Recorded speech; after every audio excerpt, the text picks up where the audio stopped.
जाबाबो जायाबाबो खोनासंदो आरोना थौहाय लोगोफोर खेराना फिनि लोन्थि मैगं खानि लोगो साम' खहेदिनि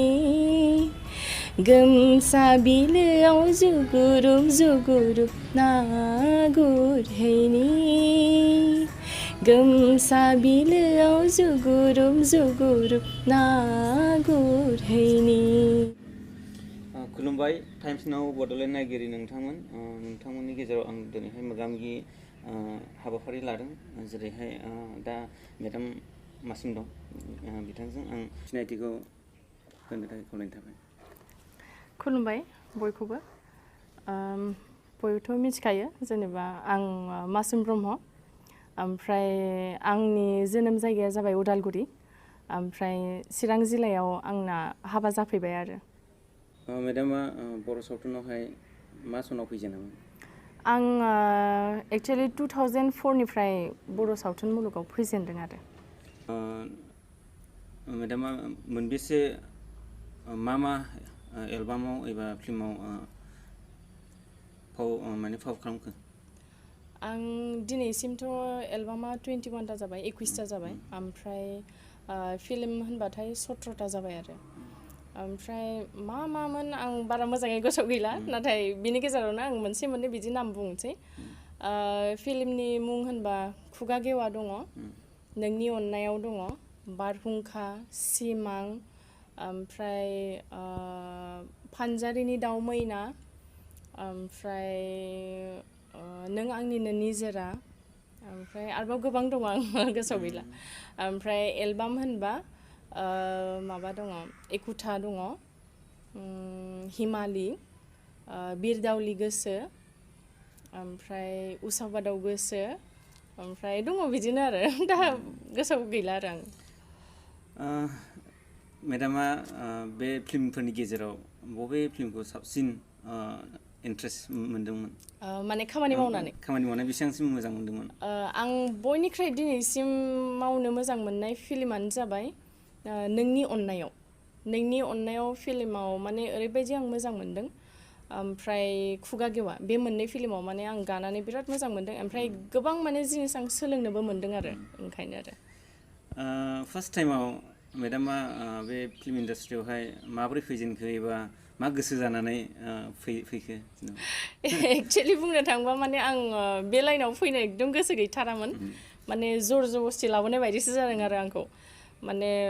सेन्ट्रेल एबसु अफिसनिफ्राय माने मोनसे बिदि एलबाम बर'ननायनि खोथामोन बिथां आदा मनेस्वर दैमारिया ओमफ्राय बिथाङा माने गासिबो डिस्ट्रिक्टनि सेन्ट्रेल माने गासिबो डिस्ट्रिक्टनि एबसु अफिसाव माने खबर होदोंमोन आरो माने मोनफ्रोमबो डिस्ट्रिक्टनिफ्राय सासे एक्टर ओमफ्राय सासे एक्ट्रेस सायख'नांगौ ओमफ्राय जोंनि उदालगुरि जिथु माने एबसु अफिस दङ बिनिफ्राय माने एक्ट्रेसखौ आंखौ सायख'दों आरो ओमफ्राय माने आं गोसो गैथारामोन मावनो थाखाय बिथांमोना आंखौ सम होदों मास मोनसे साननो थाखाय थेवबो माने आं माने गोसो गैथारा आरो बिसोरबो नारा नाथा माने नांथारगौ आरो ओमफ्राय आंबो थाङा बिदि आरो माने आं मोसानायाव एसे इन्ट्रेस्ट दंमोन नालाय ओंखायनो एसे नोजोराव गोग्लैदोंमोन आरो ओमफ्राय लास्टाव जेब्ला बे मनेस्वर आदाया नुदों आंखौ माने बिथाङाबो लोगो लोगो फसायनानै माने न'आव आंखौ पारमिसन लाहैदों आरो जोंनि आइ आफामोननाव ओमफ्राय माने थेवबो आं गोसो गैयामोन माने बेयाव जोंनि आइया होनबाय आरो जेबो नङा एबार फार्स्ट टाइम खालामनानै नायदो आरो बेयावसो माने आइनि खोथाखौ लानानैसो आं गाजेननाय आरो बिनि उनावनो दा माने गारनोनो हायासै आरो इन्ट्रेस्ट जाबाय मावै बिदि आरो नोंथाङा हाबा जानानै बेसे गोबाव जाखो आरो मा समाव हाबा जानायनि उनावहाय आरो बेसेबां फिल्म इन्डास्ट्रियाव आवगायबावखो आं हाबा जानाया 2014आव हाबा जादों आङो फेब्रुवारि मासाव ओमफ्राय दा 7 बोसोर बारबाय फेब्रुवारि फैबाथाय 8 बोसोर जानोसै आरो हाबा जानाया ओमफ्राय हाबानि उनाव आं मोनसे फिल्म गादों 2015आव ओमफ्राय बिनि उनाव सिनेमा गानाय जायाखै आरो ओमफ्राय एलबाम गादों आङो नाथाय सिनेमाखौ गानाय जायाखै आरो हाबानि उनाव बिनि उनाव मेडामा बर' सावथुननि अनगा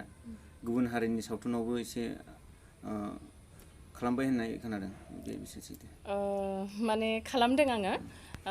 गुबुन होनबाथाय आं एसामिस फिल्म मोनसे खालामदों फुल मुभि ओमफ्राय लिड रलावनो खालामदों आरो आं ओमफ्राय बे फिल्मनि नामा जाबाय हृदय तुमी मोर ओमफ्राय एलबाम खालामदों आङो राभा एलबाम मोनसे खालामदों ओमफ्राय बिदिनो माने एसामिस सिरियाल बिराद फैयोमोन खिन्थु बे समाव माने आंना मा जायोमोन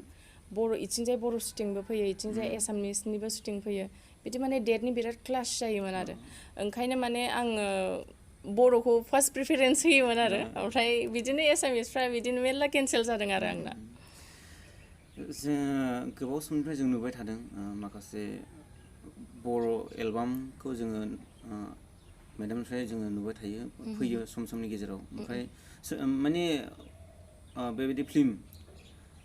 जों फिल्मफोरखौ जों नुनो मोनाखै आरो बे मानि जाहोनाव जादों औ बे मोनसे बयबो सोङो बे खोथाखौ माने मिन्थिनो लुबैयो आरो आब'आ सावथुन मुलुगाव माने फैफिनगोन ना फैफिनला आं रायजो राजामोनखौ बयखौबो बुंनो लुगैयो जे आं फैफिननाया फैफिनगोन नाथाय दा माने आं फैथ'नो हायाखै मानो होनबा आंना फिसालाया माने देरथ'वाखै नालाय बेखौ माने आं गारनानै थांनो हाया आरो माने बे फुरा फुल्लि आंनि सायावनो डिपेन्डेन्ट नालाय ओंखायनो आरो नाथाय आं फैफिनगोन थाबैनो नोंथांमोना नुनो मोनगोन आरो मेदामा बे फिल्मनि अनगायै फिल्म खालामनाय अनगायै माबा मोनसे गुबुनफोर साख्रिफोर मावो नामा एबा माबाफोर मावो नामा आं ओरैनोथ' जेबो मावा मावनाया माने हाउस वाइफ आङो मावोमोन आरो आं टिचार मावोमोन नाथाय दा मावला आरो उननि समाव माबाफोर थांखि दं नामा मावनो थाखाय नायनोसै सिटुवेसना मा होनो जाबाय मेदामा जे माखासे मेथाइफोर खननायजों खोनादों बे मेथाइ खननायावहाय मा बुङो मा मेथाइ खनदों माखासेथ' नङा आं दोंसेल' खनदों आरो बैसागु गान ओमफ्राय माने मेथाइखौ सुजुदों जोंनि माने बाबाया आरो आफाया ओमफ्राय आं खनदों आरो ओमफ्राय आंनि जिथु माने इउटुब चेनेल दङ मासुम ब्रह्म बेयावनो माने आं रिलिज होदों आरो बे गानखौ आरो भिडिअ'थ' नङा माबा MP3खौ आरो औ बिनि गुसुं खननानै एसे खिन्थायोबा मोजां जागोन लाजिलाय लाङोबो आं बिदि खननो जाबाबो जायाबाबो खोनासंदो आरोना थौहाय लोगोफोर खेराना फिनि लोन्थि मैगं खानि लोगो साम' खनहैदिनि गोमसा बिलोआव जुगुरुब ना गुरहैनि गोमसा बिलोआव जुगुरुब ना गुरहैनि बिसिमल' हागोन आं मोजां माने मानसिफ्रा खोनायोबा जोबोद मोजां मोनगोन आरो अनसायनायखौ मोननो हागोन आसा थाबाय उनावहाय बिदिनो साबसिनै नायनोसै मोनसे सोंनाय मेदामनिसिम बेयो जाहैबाय दानि गोदान आर्टिस्टफोर फैबाय थानाय लाइमोनफोर बिथांमोननिसिम मा मेसेज होनो गोसो दं आं मेसेज होनो लुबैयो मोनसे फिसा बारा एथ'ग्राम गोलाव नङा माने आंनि जिथु माने जुनियर उन्दै एक्ट्रेसफोर आरो एक्टरफोरनाथ' खुनु प्रब्लेम गैया हौवा मानसिना मानोना दाय मावबाबो दाय गैखाया ओंखायनो सांग्रां जानानै थानांगौआ जों हिन्जावफोरासो नङा होमबा माने आं बेखौनो बुंनो लुगैयो आरो मोननै एलबाम बा फिल्म गानानै एथ'ग्राब अहंकारबो दाजा आरो मानो होमबा जों जेसेबां अहंकार खालामगोन एसेबां माने जोङो जिखिनिखौ सोलोंनांगौ बेखिनिखौ सोलोंनो हाया आरो ओंखायनो सोरबा जुदि सिनियरफोर दङ बिथांमोननिफ्राय हाजासे सोलोंनानै ला मानो होमबा माने जों सिनियरनिफ्रायसो बांसिन सोलोंनो हायो नालाय जेसेबां सिनियर एसेबां एक्सपिरियेन्सआ बारा जायो ओंखायनो जाय गोदान दङ बिथांमोना माने एसे एनै खामानि मावनानैनो बाराद्राय माने अहंकार दाजा नङाबा सोलोंनो हाया आरोना ओमफ्राय आरोबाव आं सिख्ला एक्ट्रेसफोरखौ आं बुंनो लुगैयो मालाबाबो सिटिङाव हारसिं दाथां आं माने गोसोनिफ्राय रिकुवेस्ट खालामो आरोना गार्जेनफोर गैयाबा हारसिं मालाबाबो दाथां मानो होनबा आंबो सिगांनिफ्रायनो हारसिं थाङाखै गार्जेन लानानै माने जोंनि आइया थांफायोमोन आंजों लोगोसे ओंखायनो नोंथांमोनखौबो आं खावलायो जाहाथे नोंथांमोनाबो गावनि गार्जेनजोंसो थाङो आरोना हारसिं मालाबाबो दाथां शुटिङाव जोङो जोबथा सोंनाय जोङो दाख्लैसो बावा समनि गेजेराव आलायारन फिल्म 1986 बे समाव शुटिं बानायदोंमोन। बे फिल्मखौहाय गोमाना थानाय जों खोनानो मोन्दोंमोन। दा गेजेर ससेयाव ओमफ्राय दानि सरकारनि दैदेननायनि गेजेरजों बेखौ नागिरनानै मोनफिनबाय होननानै खोनानो मोन्दों। एवार्डफोरखौ आं नुदों। ओमफ्राय दा बेखौ नायनो थाखाय गोबां मानसिफ्रा हांखुर जादों, माने गोसो जादों आरोखि। दा बिनि सायाव मोनफिननाय आरो नायनो गोसो जानाय सुबुंफोरखौ मा बुंनो गोसो जादों? आंबो जोबोद खुसि मोनदों जेब्ला आं निउसाव नुदों। माने एवार्डफोरखौ नुनाय लोगो लोगो माने गोजांस्रिवलायदों आरो आङो। माने मोनसे जोंनि सम्पति बायदिना बे जिनिसा। फार्स्ट फिल्म आरो बेबो एथ' एवार्ड देरहाबोदोंना, बेखौ जे जों लाबोफिननो हादों बे जोबोद गोजोनथाव बाथ्रा। ओमफ्राय आंबो माने बे समाव जेब्ला बे शुटिं जादोंमोन बे समाव जोनोमानो जायाखैमोन आङो। ओमफ्राय दा माने आं नायफिननो लुगैयो आरो। उन्दै समाव खनसे नुदोंमोन खोमा, आं बारा मोजाङै गोसोआव गैला। ओंखायनो आं माने नायफिननो लुगैयो आरो। ओमफ्राय जा आर्टिस्ट दङ बिथांमोनजोंबो खनसे लोगो मोननो लुगैयो आरो। जिहेथु बिथांमोना जोंनि अनेक सिनियर नालाय, बेखौनो बुंनो लुगैयो आरो। माने ससियेल मिडियायाव खोनानाय मथेबा, माने निउसाव खोनानाय मथेबा बेखौ माने फोसाबगासिनो आरोना। बिराद गोबाव सम गोग्लैना थानाय बायदि जाबाय नालाय जिनिसा, एसे एनैथ' फोसाबनांगोन नायनो थाखाय। ओमफ्राय मिन्थिनाय बायदिब्ला देखायगोन होन्दों आरो जायगा। दा नोंथांमोननि बायदि आंबो बिराद नायनो गोसो दङ आरो। आंबो नायनो लुगैनानै दङ, माला नुनो मोनगोन जाबाय थादों आरो। दा नोंथांमोनाबो नेथ'दो, आंबो नेथ'नोसै नायनो थाखाय।